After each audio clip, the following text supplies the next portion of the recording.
Well, hello everyone, and welcome to my rendition of the Battle of the Bastards using the Kings of Winter mod for Total War Attila. If you haven't seen that Game of Thrones episode, or any Game of Thrones for that matter, spoiler warning, you might not want to watch the video. Okay, so you've had your chance to click away, but this is my rendition. It isn't an accurate portrayal of the battle on the TV show, and just before we get into the army comps, I just want to say that episode, oh my god, I'm still in shock and awe like 2 days afterwards. That has to be some of the best, if not the best, battle sequences I've ever seen on a television show. It is cinema quality. It was absolutely amazing. So, what this battle is going to try and represent is what the Onion Knight, Sir Davos, his battle plan essentially. So the forces that I brought with me today, I'll just go over them briefly. So we have a force of the Wildling Axe Throwers. So a force of the Wildlings. So this is going to be my core essentially. So the weak core. And if you don't know, Sir Davos's tactics were essentially to try and do the Battle of Cannae. Obviously that isn't in the Game of Thrones universe, but those were the tactics that he was kind of describing. So I've got my Wildling core. Then we also have some House Reed's longbows. So they've marched up from the neck, along with their Crannog bowmen. So the leader of House Reed was very close friends with Ned Stark, so they wouldn't have betrayed the Starks. Then we also have House Mormont's units here, a couple of units of those. Then we also have House Stark greatswords, some more Crannog men, and some mounted bannermen over here. So let's go over the Bolton force very briefly. We have the spear bannermen. We also have some House Karstark spears, so they've rebelled against the Starks. Then we also have House Umber's axes. They've also sided with the Boltons. Some halberdier axemen. We also have some pikes in the centre here. More cavalry than I'm fielding, and lots of bow bannermen.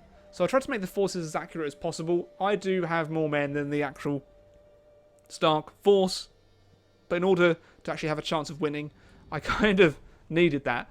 So what you're about to see, again, just full transparency, it isn't an accurate representation. It's just my rendition of the battle, because it was an absolutely stunning battle. And after my previous Game of Thrones survival battle on Napoleon, sorry, not on Napoleon, what am I talking about? Total War Warhammer. A few of you were like, do the Battle of the Bastards, Alex. So this is, or Rambler, this is my rendition. And if my commentary sounds a bit all over the place, I've just tried recording this about 5 times and it's crashed every time. But here we have the cavalry going on in, throwing in some axes, doing a devastating charge against the Wildlings. Wildlings just cannot stand up to armoured cavalry charges.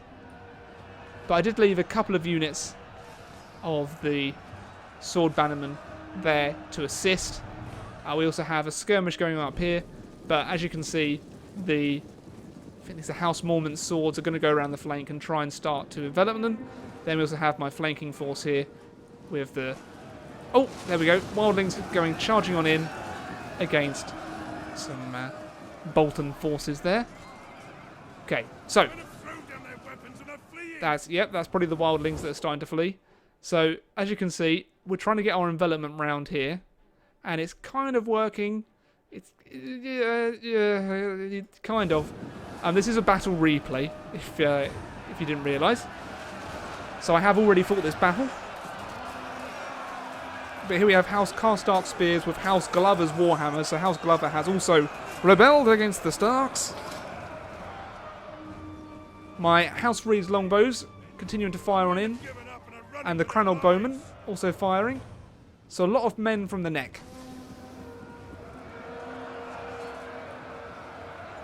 Just lower that there. So the battle is turning very scrappy. This wasn't what I wanted. I wanted like an organised force, but here we go. Out of nowhere, we have the Knights of the Vale that have come to assist House Stark reclaim Winterfell and defeat Lord Ramsay Bolton. So the Hedge Knights going charging on in, trying to take out Ramsey. So we're sending the Hedge Knights. They are only Hedge Knights. They aren't actual Knights of the Vale. The Knights of the Vale aren't in the mod, unfortunately. But these are the kind of the heaviest cavalry that I could find, which I thought would be a good rendition. So, hopefully you guys don't mind too much. This isn't 100% accurate. But if you're enjoying the video, please do make sure to leave a like and all that jazz. It's very much appreciated. So, the state of the battle at the minute. The wildlings have been pretty much defeated. So, as you can see, it's not looking too great for the Starks, despite my battle plan, even though, there we go, so you can see that. That is very much in my favour, but all of my infantry is getting kind of surrounded and killed. And the amount of dead and dying on this battlefield is just insane. So here we have... Oh no, they're running. Never mind. But the amount of dead, just look at all the dead littered, especially in like these bloody piles here. So, there we go. The general has been killed. I wouldn't look into that too much. And that, still, I wouldn't really look at that too much either. This really isn't game over for the Boltons at this stage. That could have been any of their commanders. And yet, a lot of my men are routing. These gits, the bow bannermen, they turn into swordsmen when they're in melee. So my Hedge Knights, or the Knights of the Vale, aren't doing a good job at taking them down.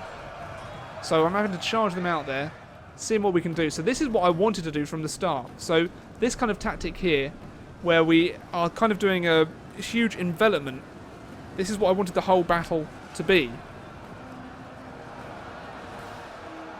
And as you can see here, even a unit of pikes won't be able to hold up against a 4-pronged attack. Wow, my commentary really is hammy at the minute, isn't it? Crumdiddly-ums, guys. Crumdiddly-ums. So there we go. We are destroying that unit of pikes there. The North Lord is taking a bit of fire. I actually think that's from... Yeah. So they didn't... Yeah, the enemy didn't kill my general. It's just my own archers did. But that Lord Snow can just be revived again. Okay, the lady can just heal him. So that just pretend that didn't happen, alright? That did not happen. What I'm staring at right now did not happen. Oh. So that's when I was thinking, oh, damn. So we have everything going into the enemy at this point. The men are broken and running for their lives. So at this stage, I was thinking, yeah, I've pretty much got this in the bag. But those archers are absolute gits. Alright, they just don't die. So both of our generals are defeated. Most of the infantry on both sides are defeated. I've got a few units left. But just the absolute death and destruction here. I don't think the North is going to be very prepared to fight against the long winter. This was meant to be winter, by the way, but on Attila you can't select snow, hence why there is no snow. So, firing once again, and those archers are trying to get the heck out of dodge. My Hedge Knights are still going for it. At this point, I just committed my general's unit, as there's no point in keeping them back anymore. But by this point, you can see that we have 1,200 men against their 485. They primarily just have their archers left, which is actually quite similar to how it played out on Sunday night. And this is very much in my favour now. We just have one more unit to mop up, and then the battle will be mine. So a fairly quick battle, actually. But hopefully you enjoyed this quick rendition of the Battle of the Bastards. Apologies, it isn't exactly how it was in the TV show, but I guess this keeps you on edge a little bit more. A Pyrrhic victory. That definitely was a Pyrrhic victory. So, that was my Battle of the Bastards. I think the TV show did a much better job than I just did. But your support is very much appreciated on my videos. Just to give you a little quick update before I sign off, there have been less videos recently. That's primarily due to the fact that I'm just getting busier at work and I'm just taking a little bit more time off and streaming a little bit more as well. But here we can see what units performed the best, and the Knights of the Vale definitely did their duty. Wildlings, a mixed bag there, one with 8 kills, I think that took the cavalry charge, but one with 151 kills. Then, they did very well for the Boltons. Not so hot, not so hot. House Umber's axes did very well for the Boltons. Their archers also did very well. So there we have it. Hopefully, you guys enjoyed this. If you haven't seen that episode of Game of Thrones, I implore you to go and watch it. It was amazing. Really, really was. So, that's it from me for now. And until next time, everyone, I bid you a very, very good day.